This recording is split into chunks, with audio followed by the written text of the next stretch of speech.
Welcome to Kolhapuri kids. ಇವತ್ತು ನಾವು ಗಂಗಾ ನದಿಯ ತಟದಲ್ಲಿದ್ದೇವೆ. ಈ ಗಂಗಾ ನದಿ ಇರೋದು ವಾಲ್ಮೀಕಿ ಆಶ್ರಮದ ಸಮೀಪದಲ್ಲಿ. ಇವರು ಲವ ಮತ್ತು ಕುಶ ಅಶ್ವವನ್ನು ಕಟ್ಟಿ ಹಾಕಿರುವುದು. ಇದು ವಾಲ್ಮೀಕಿಯ ಆಶ್ರಮ. ಈ ಆಶ್ರಮದಲ್ಲಿ ಸೀತಾಮಾತಾ ಗರ್ಭಿಣಿಯಾಗಿದ್ದಾಗ, ಪೂರ್ವ ಗರ್ಭಿಣಿಯಾಗಿದ್ದಾಗ ಬಟ್ಟೆ ಒಗೆಯುವವನ ಅಗಸನ ಮಾತು ಕೇಳಿ ರಾಮ ಹೊರದಬ್ಬಿದಾಗ ಇಲ್ಲಿ ಬಂದು ಸೀತಾಮಾತೆ ವಾಲ್ಮೀಕಿ ಆಶ್ರಮದಲ್ಲಿ ನಿಂತು ಲವ ಮತ್ತು ಕುಶರಿಗೆ ಜನ್ಮ ನೀಡಿರುತ್ತಾಳೆ. ಈ ಆಶ್ರಮ ಆಗಿನ ಕಾಲದಲ್ಲಿ ಒಂದು ಆಶ್ರಮ ಕುಟೀರವಾಗಿತ್ತು. ಆದರೆ ಈಗ ಇದನ್ನು ಈಗಿನ ಕಾಲದಂತೆ ಕಟ್ಟಲಾಗಿದೆ.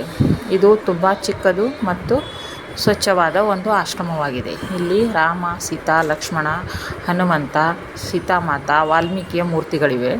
ಇದನ್ನು ಪೂಜಿಸಲಾಗುತ್ತೆ. ಇದು ಸೀತಾ ಮಡಿಯಿಂದ ಅರ್ಧ ಕಿಲೋಮೀಟರ್ದಲ್ಲಿಯೇ ಅಲ್ಲೇ ಹತ್ತಿರದಲ್ಲಿಯೇ ಇರುವಂಥ ಆಶ್ರಮ.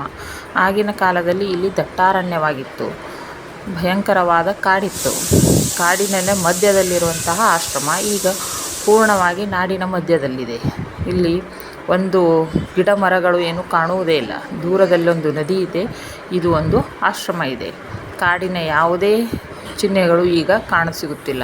ಯಾವ ಗಿಡಗಳು, ಅಷ್ಟೊಂದು ಗಿಡಗಳು ಕೂಡ ಇಲ್ಲಿಲ್ಲ. ಆಗಿನ ದಟ್ಟಾರಣ್ಯ ಈಗ ಪೂರ್ಣ ನಾಡಾಗಿ ಬದಲಾಗಿದೆ. ವಾಲ್ಮೀಕಿ ಆಶ್ರಮಕ್ಕೆ ಒಂದು